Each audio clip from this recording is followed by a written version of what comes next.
Estamos en el libro de los Hechos, capítulo 28 ahora, versículos 17 al 31, y este es el cierre de esta serie de la predicación.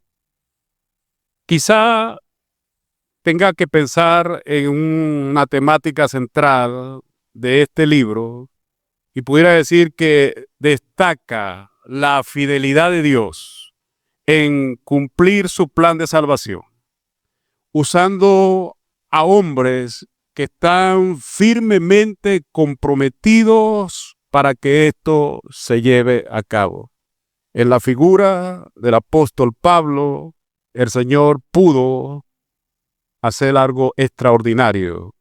Lo que se inicia en el capítulo 1 de este libro, recuerda Hechos 1:8, Jesús da una palabra a sus discípulos, es tanto una promesa como una profecía. Y me seréis testigos, comenzando en Jerusalén hasta lo último de la tierra. Y para ese momento de la historia, lo último de la tierra era Roma. Y llegó el evangelio a Roma. Alabado sea el nombre del Señor. El evangelio es para todos, porque ese es el plan de Dios. Amén. El evangelio es para todos. El texto muestra cómo Pablo comparte el evangelio en una situación límite. Pablo está encarcelado. Sí, tenía algunos privilegios como un ciudadano romano, pero no significa otra cosa que un prisionero ante el imperio romano. Vamos al libro. Vaya conmigo al verso 17 de este capítulo 28. Aconteció que 3 días después, recuerde que ya Pablo está en Roma, el centurión había entregado los prisioneros al prefecto militar y se le permitía a Pablo tener el privilegio de ser custodiado aparte. Pablo permaneció 2 años encarcelado, encarcelamiento, ¿cómo se llama? Domiciliario, en una casa alquilada. Pero apenas Pablo llega a Roma, dice el verso 17, pasados 3 días, convoca a los principales judíos, los cuales luego que estuvieron reunidos les dijo: yo, varones hermanos, no habiendo hecho nada contra el pueblo ni contra las costumbres de nuestros padres, he sido entregado preso desde Jerusalén en manos de los romanos, los cuales, habiéndome examinado, me querían soltar, pero por no haber en mí ninguna causa de muerte. Pero oponiéndose los judíos, me vi obligado a apelar al César, no porque tenga de qué acusar a mi nación. Si ve el verso 20, hay algo muy importante en este versículo. Pablo dice: así que por esta causa les he llamado para verles y hablarles, porque por la esperanza de Israel estoy sujeto con cadena. En primer lugar, hermano, la iniciativa en la misión a pesar de la crisis. Pablo no esperó que las oportunidades vinieran. Pablo propició las oportunidades. Aún estando encarcelado, Pablo manda llamar a los líderes judíos. Y eso nos muestra que a pesar de las circunstancias, hombres entregados a la misión no ven las crisis como problemas, sino como una plataforma para predicar el evangelio. Alabado sea el Señor. Se da prioridad en este texto no a la defensa de Pablo, de probar su inocencia ante los judíos. Ese no fue el motivo por el cual él los convoca. Recuerde que estos judíos que Pablo convoca no son cristianos, son religiosos. Pero Pablo los llama precisamente porque para eso fue enviado a Roma, para predicar el Evangelio de Jesucristo. Amén. Y allí Pablo les dice, como ya vimos en el verso 20, les he llamado para hablarles no de mi inocencia, sino de la esperanza de Israel, y por eso estoy sujeto con estas cadenas. ¿Cuál es, según el verso 20, la esperanza de Israel? Hay tres cosas que tienen que ver con la esperanza de Israel. La primera es, ellos esperaban la resurrección de los muertos. La segunda es, ellos esperaban un Mesías que viniera a libertarlos. Y la tercera es, ellos esperaban el cumplimiento del pacto de Dios hecho a los patriarcas. Eso es la esperanza que tenía Israel. Ahora, en la resurrección de los muertos, para los judíos, eso era a largo plazo. Es decir, ellos esperaban que al final de los tiempos Dios levantaría a los muertos. Los fariseos creían, como Pablo, en la resurrección, y muchos judíos. Pero Pablo les va a mostrar a ellos, en su defensa del Evangelio, que esta esperanza no había que esperarla, que esta esperanza ya Dios la había iniciado cuando levantó a Cristo de entre los muertos. Ahora, lo otro es, si el Mesías era parte de esta esperanza de Israel, ¿había venido el Mesías o no había venido? Claro que había venido. Y por eso Pablo, él los convoca para decirle, esa esperanza, mis hermanos, así se trataban los judíos, aunque no eran cristianos, esa esperanza ya vino.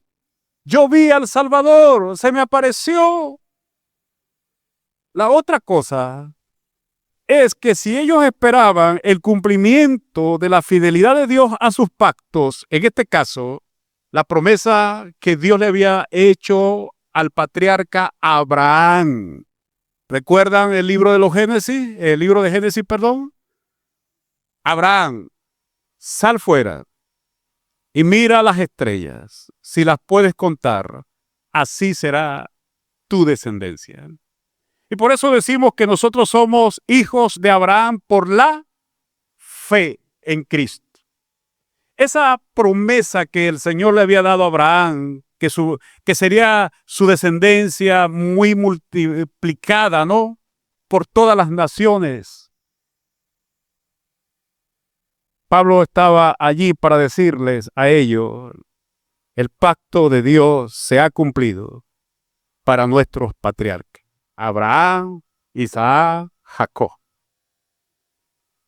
Ahora, para entender lo que estoy diciendo, quiero ubicarle en cuanto la perspectiva que tenían los judíos acerca de la esperanza de Israel y la teología que tiene Pablo en cuanto a esta esperanza.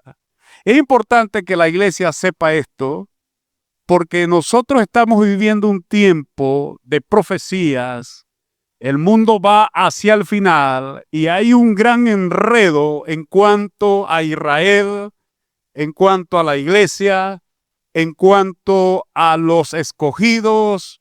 Hay cristianos que están abandonando la fe cristiana, están abrazando el judaísmo, hasta están negando que Cristo es el Mesías, porque todavía están esperando el Mesías. ¿Qué le parece? Cristianos enredados con esa cosa. Por eso quiero ayudarles a ustedes como iglesia. Por un lado, quiero que coloque en su mente una columna donde usted la va a llamar la perspectiva de los judíos. Amén. En cuanto a la esperanza de Israel. Por otra parte, va a colocar del lado del lado derecho, otra columna mental y va a poner la perspectiva de Pablo. Entonces, tenemos dos columnas, la perspectiva de los judíos y la perspectiva de la iglesia, que es la perspectiva de Pablo y viceversa. Amén. En esas columnas hay 4 cuadros que necesitamos llenar esta mañana para entender lo que es la esperanza de Israel. El primer cuadro tiene que ver con el Mesías. El segundo tiene que ver con el reino de Dios. El tercero tiene que ver con la resurrección. Y el último tiene que ver con la salvación. Entonces tenemos 2 columnas y cada una tiene 4 renglones. ¿Me expliqué? Otra vez, estos 4 renglones, el Mesías, el reino, ¿qué más? Ayúdeme, la resurrección y la salvación. ¿Nos ubicamos? Hoy que todavía necesitamos el borrador para... El Mesías. Vamos a llenar esta columna de la perspectiva teológica de los judíos en cuanto al Mesías. Y luego llenaremos la otra columna en cuanto al Mesías, la perspectiva de la iglesia. El Mesías. ¿Qué esperaban los judíos del Mesías?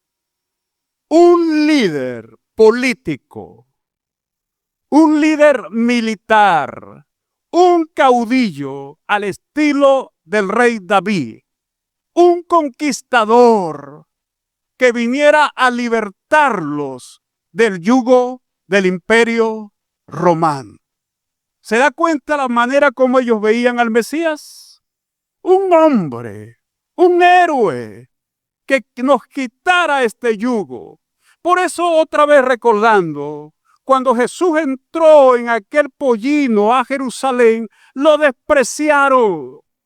Porque en la teología de los judíos, en su mente, pues en la manera de ver a Dios, no les cabía a ellos un Mesías de esa forma. Este no es el Mesías que nos viene a libertar.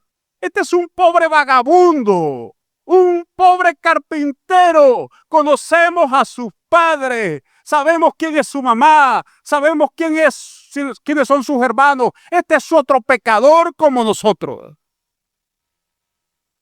Pero Dios, obrando en ese escenario en Jerusalén, alentó a los niños, ¿recuerda? ¿Y qué decían los niños?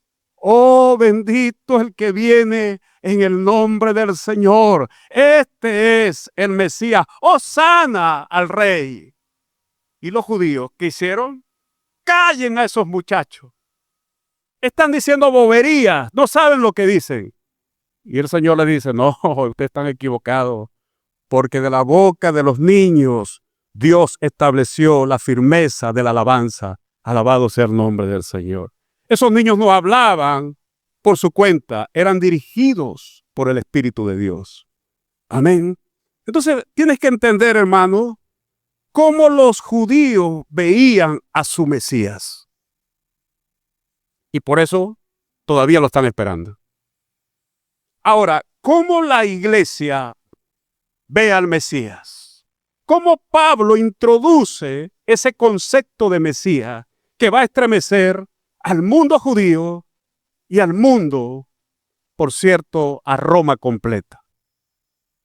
Para Pablo, el Mesías era un hombre sufriente, según describe Isaías capítulo 53, y este hombre fue a una cruz y muere en esa cruz y no vence otra cosa que el poder del pecado y de la muerte. Este Mesías no vino a derrotar a Roma. Este Mesías fue a destruir el poder del imperio de la muerte. Alabado sea el nombre del Señor. Son dos teologías muy, pero muy distintas. ¿No le parece? ¿A cuál Mesías usted está siguiendo? Bueno, Cristo Jesús ambos. Recuerde, Cristo Jesús, el ungido y el que salva. Los judíos están esperando ese Mesías. Y muchos cristianos están pasando de la teología de Pablo a abrazar a este concepto de Mesías. Por si no lo sabía. Están volviendo al judaísmo. Entonces ya llenamos el primer renglón acerca del Mesías. El segundo que vamos a llenar tiene que ver con el reino.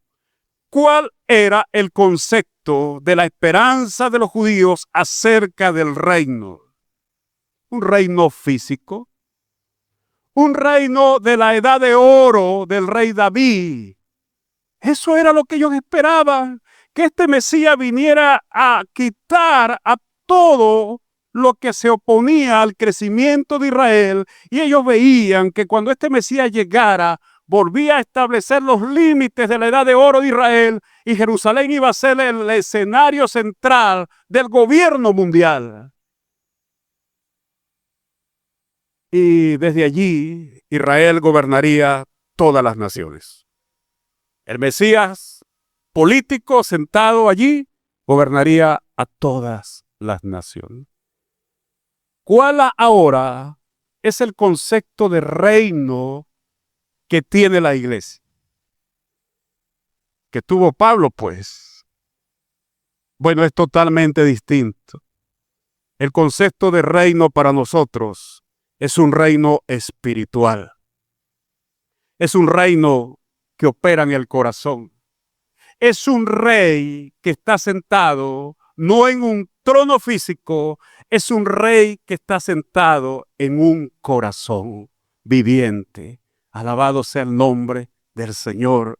Por eso el encuentro con la samaritana. Señor, nuestros padres adoraron en este monte. Se nos enseñó que esta era la forma de adorar. Y viene Jesús y irrumpe con otra declaración contraria, diciéndole a la mujer samaritana: mujer, tú estás equivocada. Porque llegará el momento, llegará la hora que ni en este monte, ni en Jerusalén será el sistema de adoración, sino que habrá un sistema de adoración distinto, diferente, espiritual, para aquellos que creen en mí. Un concepto distinto de adoración, hermano. Los que adoran a Dios en espíritu y en verdad. ¿Es usted un adorador de Dios? ¿Eres tú un adorador de Dios? Si no lo eres, hoy es el día de salvación. Por eso nosotros tenemos que tener muy claro cuál es el concepto que tengo yo como creyente acerca del reino de Dios. Un reino espiritual. Cristo quiere gobernar en mi corazón. ¿Cristo está gobernando tu corazón?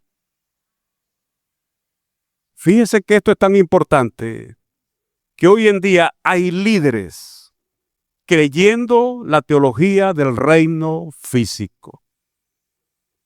Todo lo que suene a bendición material, así, de una manera sin entenderla, procurarla como sea, está asociada a ese reino físico. Y en muchas iglesias esto es lo que se está enseñando. Que si hemos alcanzado la bendición, la prosperidad, entonces ya estamos en el reino. ¿Se da cuenta cómo esto nos puede afectar en nuestra teología del Evangelio? Hemos llenado 2 renglones. Le dejo eso para que lo siga analizando. El tercero tiene que ver con la resurrección. Para los judíos, este era un evento colectivo, la resurrección de los muertos, que se iba a dar al final de los tiempos. ¿Cómo Pablo aborda la resurrección? Que ya comenzó. Ya comenzó con la resurrección de uno que se levantó de entre los muertos para nunca más morir. Por tanto, su tumba está vacía. Y por eso nosotros, cuando Pablo escribe su carta a los Efesios, Pablo dice que nosotros estamos sentados con Cristo en los lugares celestiales, porque aunque estamos aquí, tenemos la esperanza de la resurrección en Cristo Jesús. Por eso en teología decimos, estamos en el ya, pero no todavía. Estamos en el ya, es decir, me veo allá, gloria a Dios, y usted se ve allá, pero no todavía. Todavía lidiamos con el pecado, todavía lidiamos con problemas, pero estamos allá, a su nombre. Entonces, cuando Pablo plantea la resurrección, le dice prácticamente a los judíos, ustedes están esperando a lo que va a suceder. Yo les traigo una noticia, ya sucedió. Hubo uno que se levantó de los muertos, el Mesías. Alabado sea el nombre del Señor. Por eso esto estremece la mente de Pablo, porque Pablo va camino a Damasco a buscar a los cristianos, a esos falsos, porque para Pablo el Mesías no había venido, porque para Pablo el Mesías era algo futuro. Y en aquel camino escucha aquella voz que lo estremece y le dice, Pablo, estás peleando contra algo con lo cual no puedes. Y cuando preguntó quién era el que le hablaba, aquella voz lo estremeció diciéndole, yo soy el Mesías a quien tú estás persiguiendo. Su teología se trastornó por siempre. Alabado sea el nombre del Señor. En cuarto lugar, vamos a ver si usted me ha seguido. Estamos hablando de 4 cosas importantes en estas teologías. Número 1, el Mesías. Número 2, el reino. Número 3, el concepto de la resurrección. Y número 4, la salvación. Para los judíos, la salvación era exclusiva. Y por eso se daban golpes de pecho. Nosotros somos el pueblo de Dios. Nosotros somos los herederos del pacto.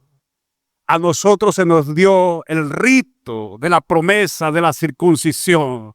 Nosotros somos los amados por Dios, decían los judíos.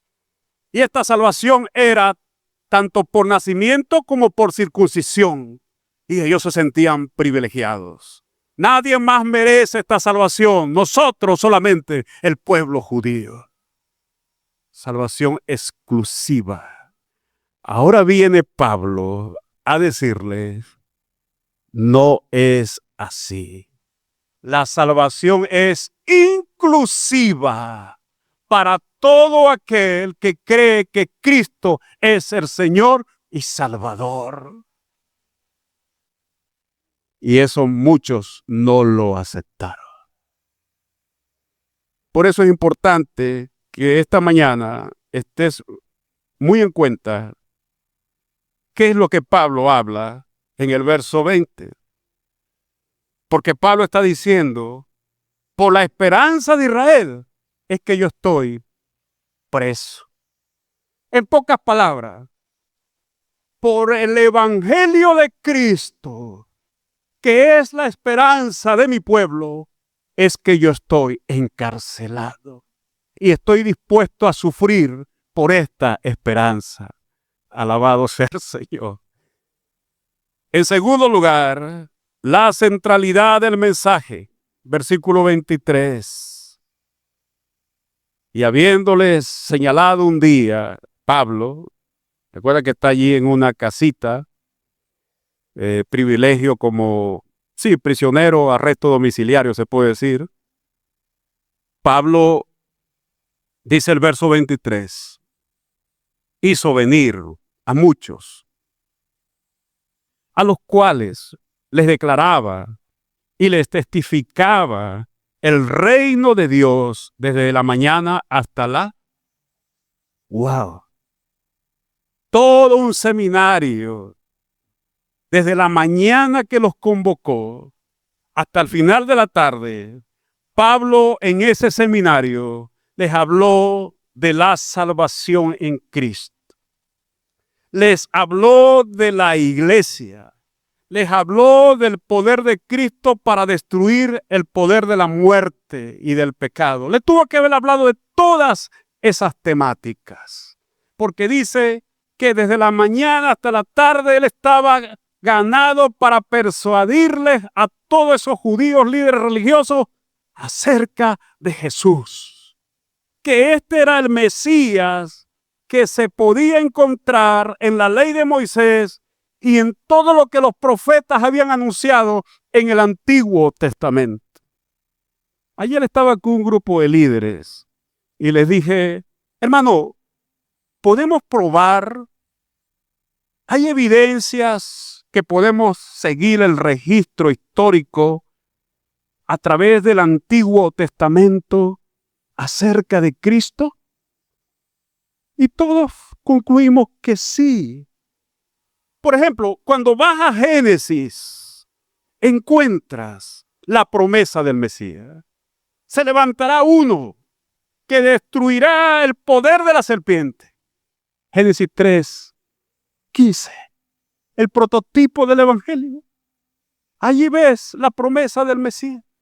Cuando vas al libro de Éxodo, irrumpes allí, tú tienes que preguntarte, ¿puedo encontrar aquí al Mesías? Claro que lo puedes encontrar. Moisés es tipo de Mesías. Porque Moisés fue el hombre que Dios usó para sacar un pueblo y llevarlo a una tierra de bendición. ¿Y qué ha hecho Cristo por ti y por mí? Nos sacó de la esclavitud, del pecado, del Egipto, y ahora estamos en ese camino rumbo a la tierra prometida, rumbo al cielo. Y si vas por todo el Antiguo Testamento, no hay un solo libro que de una manera u otra aborde al Mesías. Alabado sea el nombre del Señor. Es por eso que toda la estructura de la Biblia, nosotros decimos, estamos ante una macrohistoria. Es decir, el relato bíblico es una macronarrativa que empieza en Génesis con la promesa de un Mesías y cuando cierra la última etapa de la Biblia, te encuentras con el Mesías en el cielo diciéndole a la iglesia, yo vengo pronto. Alabado sea su nombre. Bendito sea el Señor que plasmó cada detalle acerca de su Hijo para que no quede duda que Cristo Jesús es el Rey, es el Señor, es el Salvador y ya vino. Alabado sea su nombre. ¿Cómo es posible que alguien que un día abrazó el Evangelio, mañana vaya a decir, la Biblia es cualquier libro? Ese Jesús es otra cosa. Bueno, tendríamos que decirle a esa persona con mucha bondad, como le dijo Pablo a los Gálatas, me encuentro sorprendido. Me encuentro estupefacto que una vez que abrazaste el Evangelio, ahora se te dice otra cosa y qué rápido has abandonado tu fe. Y Pablo incluso le dijo a los Gálatas, miren hermano, si yo, o no digamos yo, un ángel del cielo, que sería mejor, viniera a ustedes y les dijera acerca de otro evangelio que no sea el evangelio de Cristo, que muestre que Cristo es el Señor, el Salvador, que solo en Él hay redención de pecado, que solo Él salva, que no hay otro, que no tenemos que esperar a ningún otro profeta, a ningún otro líder, ningún otro libro.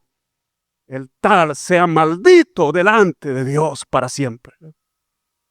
¿Qué le parece? Entonces, mis amados hermanos, si usted es de Cristo, manténgase en la fe. No esté creyendo otra cosa, porque en estos días de esta noticia que me dijeron, de ciertas personas que están en esto, me causó mucha tristeza. ¿Cómo es posible creciste en una iglesia, te bautizaste y ahora tú dices que Jesús no es el Señor, que te engañaron. No, hermano, hay dos cosas allí. O nunca fuiste cristiano, o realmente tu evangelio fue algo raro que has vivido. Por eso Pablo dice la escritura, ¿verdad? Verso 23, volviendo al texto, desde la mañana hasta la noche, y usa la palabra, el verbo persuadir, que en el sentido de persuadir es agarrar a alguien y estremecerlo. Cuando usted le dice, oye, reacciona, lo que te estoy diciendo es la verdad.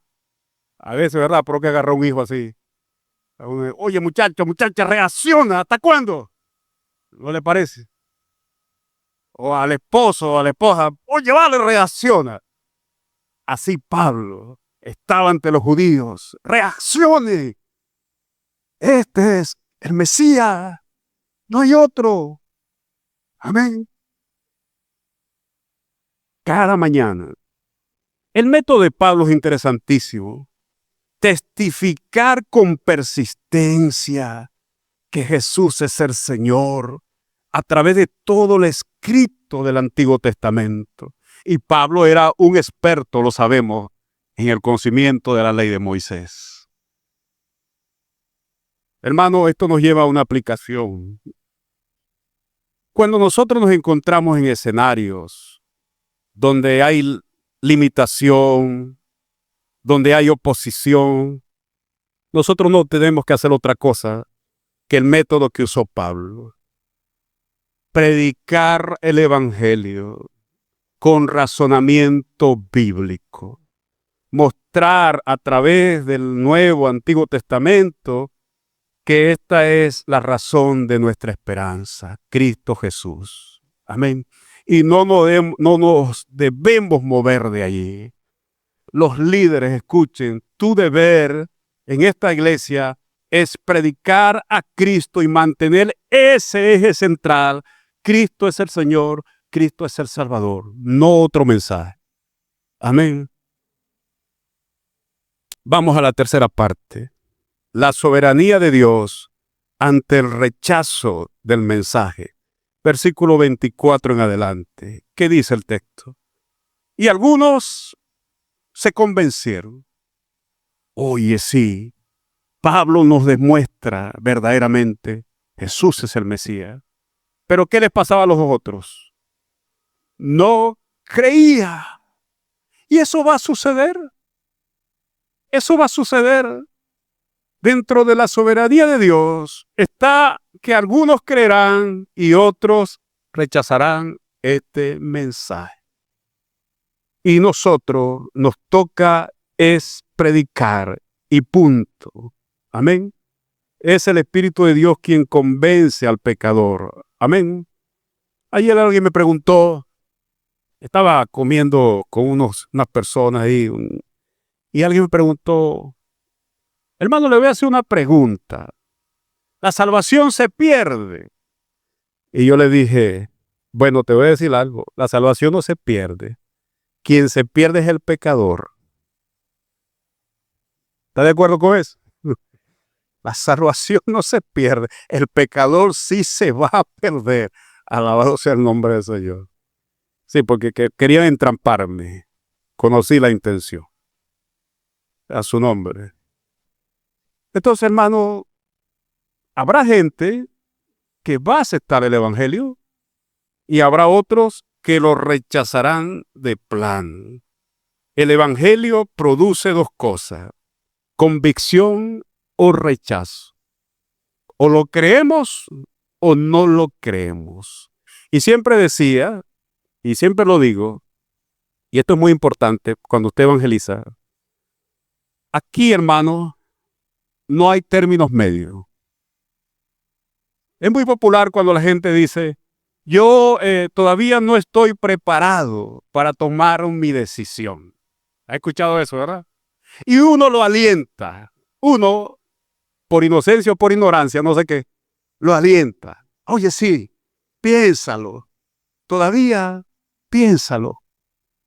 Hermano, La verdad es que cuando alguien dice, no estoy preparado para tomar mi decisión, ya se puso de un lado. ¿Sí o no? Está rechazando a Cristo. Porque esto es así. ¿Crees o no crees? Pablo confrontó a Agripa, al rey Agripa, a Berenice y al gobernador Festo. Les presentó el evangelio, ¿recuerda esa predicación? Y Agripa, estremecido por estas verdades espirituales, le dice a Pablo, oye Pablo, casi me convences. Y Pablo le dice, no solamente quisiera que estés convencido, quisiera que creyera realmente esta verdad. Y no solo tú, sino todos los que me están escuchando. Entonces, hermano, no aliente falsas esperanzas. Sí, tenga el sentido de la educación. No le vaya a decir, bueno, si no aceptas te vas a ir al infierno mañana mismo. Tenga cuidado, porque sí, ¿verdad? De repente, oye. Pero dígale, aquí hay dos verdades. O uno acepta por la fe a Cristo al escuchar el Evangelio, o lo rechaza. No hay términos medios de una decisión posterior. Ya esa es una decisión. Claro, yo entiendo que a veces la gente dice, no, yo no, y de luego yo entiendo que el Espíritu Santo trata con ellos y los trae, es verdad. Pero en ese momento solo hay dos verdades. Amén. Porque este es un evangelio que daña. ¿Qué está diciendo esa persona? Tengo una etiqueta de garantía. Como todavía no lo acepto, entonces estoy aquí estudiando las opciones. No hay otra opción. Ayer un muchacho, se lo dije, no sé si francamente o bruscamente, pero se lo dije. Mira, ¿sabes cuál es el problema? Que tú dices que eres cristiano. Pero los cristianos se congregan. Amén. Los cristianos viven una vida que honra a Dios. Si un cristiano fracasa el momento por el pecado, porque sucede, tiene que levantarse en el nombre del Señor. ¿Sí o no? Y va a Cristo. Y el Señor lo restaura. Hemos visto eso. Aún en nosotros día a día. Porque todos los días ofendemos al Señor. Pero yo lo decía porque se escudaba, ¿no? Que lo que pasa es que hoy en día las iglesias, los pastores, los líderes, y yo le decía a ellos, bueno, ve acá, vamos a hacer lo siguiente, consígueme una iglesia que sea la mejor iglesia. ¿Sabes para qué? Para que tú ni yo vayamos a esa iglesia a echarla a perder. Sí, le dije, porque te veo que estás en muchos argumentos, que las iglesias tienen esto, que las iglesias tienen aquello. Si consigues una iglesia así como tú la quieres, no vayas, porque la vas a echar a perder. Porque ese es el problema. Argumentos por aquí, argumentos por allá, argumentos por todas partes. Y me llegó a decir a esa persona, bueno, yo nací en el Evangelio. Ay, dije, ese es el problema. Que este es otro mito que hay que derribar en las iglesias. Y no sé si usted me está mirando con ojos de amor o con ojos de odio. Ese es otro mito. Lo alentamos. No, yo nací en el Evangelio. Desde el vientre de mi madre. ¿Verdad? ¿Ese Cristo se metió allí contigo? No, hermano. Ese es un evangelio cultural. Y espero que no me odie por esto. Es un evangelio cultural. Cuando un muchacho, una muchacha... No, yo crecí a los pies de Gamaliel prácticamente. Yo nací en el evangelio. No tiene que preguntarle, explícame cómo eso. Bueno, usted sabe que mis padres, ok, tus padres, pero tú.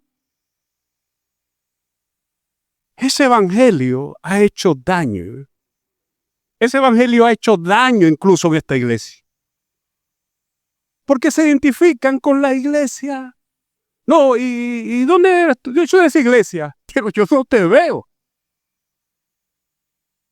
Hermano, tenemos que entender que el Evangelio tiene solo dos opciones: la puerta grande y la puerta estrecha. No hay otro caminito. Ojalá hubiera otro caminito. Lo invitaría a cantar conmigo, caminito, caminito, pero no hay otro caminito. El camino ancho que lleva a la muerte y el camino estrecho que lleva a la vida. Y si usted quiere un evangelio fácil en este mundo, pues lo va a encontrar. Pero ese no es el evangelio que lo va a conducir al cielo.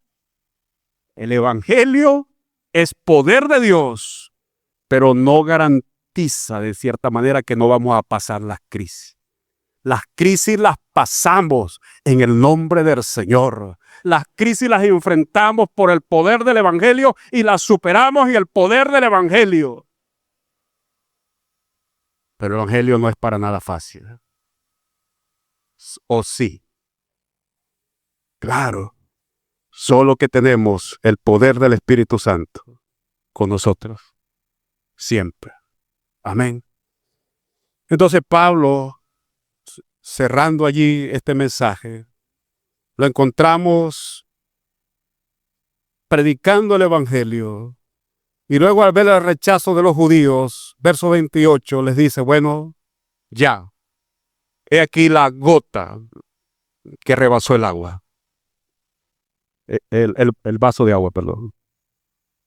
Porque ya que no me quieren escuchar, Pablo dice, sabed pues que a los gentiles es enviada esta salvación. Y ellos oirán este mensaje. Gloria a Dios. Y ese mensaje se introdujo dentro del imperio romano y trastornó a ese imperio. Entonces ese Mesías sí hizo su efecto también. Trastornó para siempre los poderes del imperio romano. Y cuando hubo dicho esto, los judíos se fueron, tuvieron gran discusión, y Pablo permaneció 2 años enteros en esa casita alquilada, recibía a todos los que venían a él. ¿Y qué hacía Pablo? ¿Tomando café? Predicando el reino de Dios y enseñando acerca del Señor Jesucristo abiertamente y sin impedimento. Claro, le voy a ayudar para que entienda el contexto. Cuando Pablo permanece allí 2 años sin impedimentos, abiertamente, uno decir, bueno, entonces Pablo terminó bien, porque mira, está tranquilito allí. Entienda. Durante esos 2 años, que fue alrededor del año 62 aproximadamente después de Cristo, Pablo escribió 4 cartas. Se conocen como las cartas de la prisión o epístolas, no pistolas, epístolas de la cautividad. Escribió su carta a los efesios desde allí para expresar a los efesios que la iglesia es el cuerpo de Cristo y que el misterio se traduce en esto: Dios eligió un solo pueblo. Judíos y gentiles son parte de ese pueblo. Pero también escribió su carta a los filipenses, que se conoce como la carta del gozo, para agradecer el apoyo financiero, espiritual de los filipenses, la iglesia en Filipo. También escribió su carta a los colosenses porque le llegó noticia de herejías que se estaban introduciendo en Colosa, y escribe su carta a los colosenses para contrarrestar los efectos de la herejía y para animarles a que prediquen a Cristo apasionadamente.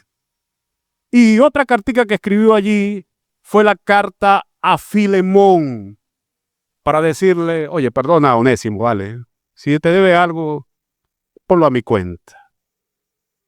Hasta allí todo bien. Pero en el año 67, Pablo pasa 2 años preso aquí y lo liberan. No hay causa probada para la muerte. ¿Y sabe por qué? porque Nerón estaba en sus inicios. Ese es el periodo bondadoso de Nerón. Todavía Nerón era una mansa paloma y ordenó la liberación de Pablo. Pero en el año 64, Nerón se trastorna, se vuelve loco e incendia Roma, año 64 después de Cristo aproximadamente. Y cuando la guardia pretoriana y los senadores comenzaron a buscar un culpable, Nerón dijo: yo necesito un chivo expiatorio porque me van a quitar la cabeza. Y sabe a quién se le ocurrió cuál era el chivo expiatorio, ¿verdad? Los cristianos. Los cristianos incendiaron Roma y mandó a capturar y a matar a los cristianos. ¿Y sabe quién está allí en ese escenario? Año 67. Pablo. Y ahora Pablo no está en una casita alquilada. Es el periodo oscuro de Nerón y lo manda a meter en una mazmorra, en el frío, en la oscuridad, en soledad, encadenado. Y desde allí, aunque pareciera que Hechos 28 cerrara con mucha bondad, ¿no? Como queriendo decir: oye, qué bueno, colorín colorado, este cuento se ha acabado. Qué bueno por Pablo. En el año 67, después de Cristo, Pablo es condenado a la muerte. Y por ser ciudadano romano, no podía ser quemado, no podía ser crucificado, que era la muerte para los criminales. Por eso los judíos rechazaban a Jesús, porque decían: no es posible que nuestro Mesías haya muerto como un criminal. Maldito todo aquel que es colgado en un madero. Pablo sabe que va a morir. Y desde esa oscuridad, no sé cómo lo haría, o buscaría otro, o sería el mismo Lucas que estaba por allí, o Silas. Pablo escribe su última carta. ¿Sabe a quién? A su discípulo amado, Timoteo. Y al final de esa carta, como un legado hacia su fiel discípulo, que lo había amado toda la vida y él a él también, Pablo no quiere dejar solo a Timoteo. Y sabe que va a partir con el Señor y esa es su esperanza. Pero Pablo dice: tengo que dejarle algo a Timoteo. Un legado, pasarle la antorcha a este nuevo líder. Y por eso aquellas palabras solemnes al final prácticamente de su carta: Timoteo, te encarezco delante de Dios y del Señor Jesucristo, que juzgará a los vivos y a los muertos, que prediques el evangelio como yo lo he hecho. A tiempo y fuera de tiempo. No hay excusa, Timoteo, porque ejemplo te he dado. Tú sabes tantas cosas que yo he pasado, el naufragio, todas las cosas, que aún preso, nada me impidió que predicara a Cristo. Te encarezco delante de Dios que prediques a Cristo de día y de noche. Tiempo, fuera de tiempo. Y después le dice: estoy a punto de partir. ¿Sabes, Timoteo? He peleado la buena batalla. He acabado mi carrera bien para la gloria de Dios. Hermano, que los últimos días de tu vida, si eres cristiano, la gente puede decir de ti: este hermano, esta hermana acabó bien en el evangelio. Y que en todo momento No, Dios nos dé el coraje, porque eso es lo que la iglesia necesita en este tiempo. El coraje no del hombre, el coraje espiritual que viene de una vida de oración, donde el Espíritu de Dios trata con el creyente y le da este coraje de hablar de Cristo cuando otros tratan de denigrar la imagen del Evangelio, como me tocó a mí ayer.